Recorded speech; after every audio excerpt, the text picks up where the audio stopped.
Welcome to our discussion on the fascinating history of Japan. We'll be exploring millennia of cultural evolution, from its prehistoric beginnings to its modern-day status as a global power. Ready to embark on this journey? Absolutely. Japan's history is a rich tapestry woven with threads of ancient traditions, periods of intense conflict, and remarkable modernization. We'll cover a vast span of time, so let's start at the very beginning. Let's delve into the prehistoric era.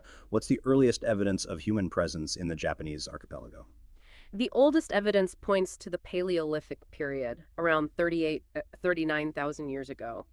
Hunter-gatherers arrived, likely by sea, leaving behind limited archaeological evidence due to the acidic soil. But discoveries like edge-ground axes suggest a sophisticated level of toolmaking. That's incredible. So, what significant cultural shifts followed the Paleolithic period? The Jinnamon period, lasting until around 1000 BC, saw the development of a unique hunter-gatherer culture with remarkable pottery known for its cord-marked designs. This pottery is among the oldest in the world. And then came the Yayoi period. How did it change the course of Japanese history? The Yayoi period, starting around 1800 BC, marked a turning point. Immigrants from the Asian mainland introduced rice cultivation, iron technology, and a more settled agricultural lifestyle.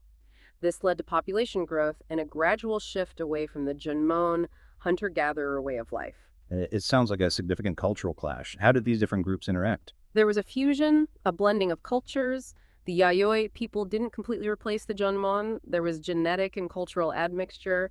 This created a unique Japanese identity. Moving forward, how did Japan transition from numerous kingdoms to a unified state? The process was gradual, spanning centuries.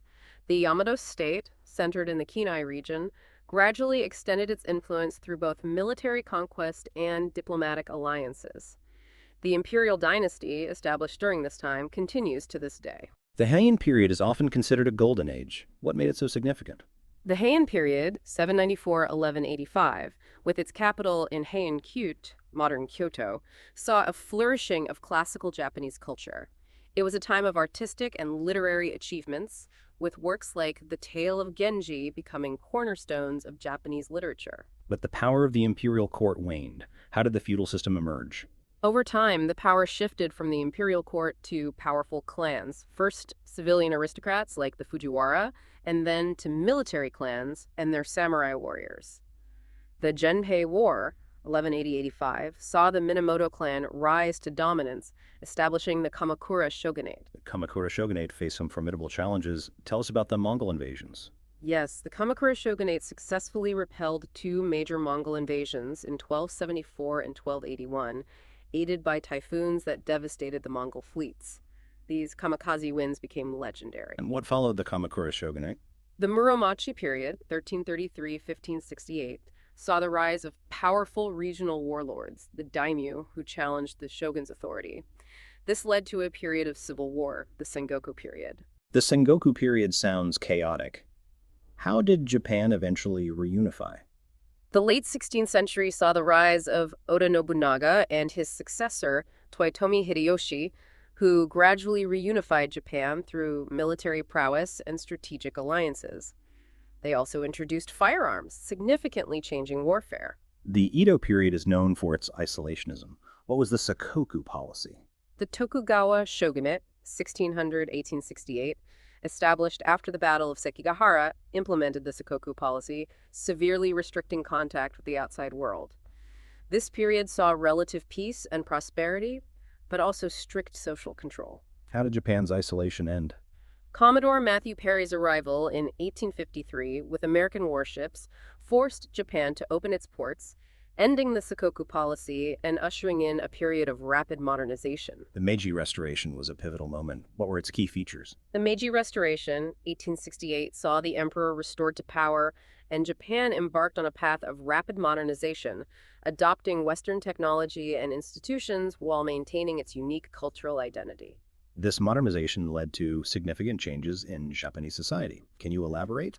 The Meiji period witnessed the abolition of the feudal system, the establishment of a modern army and navy, and the development of a modern industrial economy.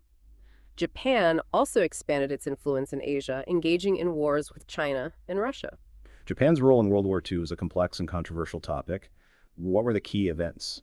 Japan's expansionist ambitions led to conflicts with China and the United States, culminating in the attack on Pearl Harbor in 1941 and Japan's involvement in World War II.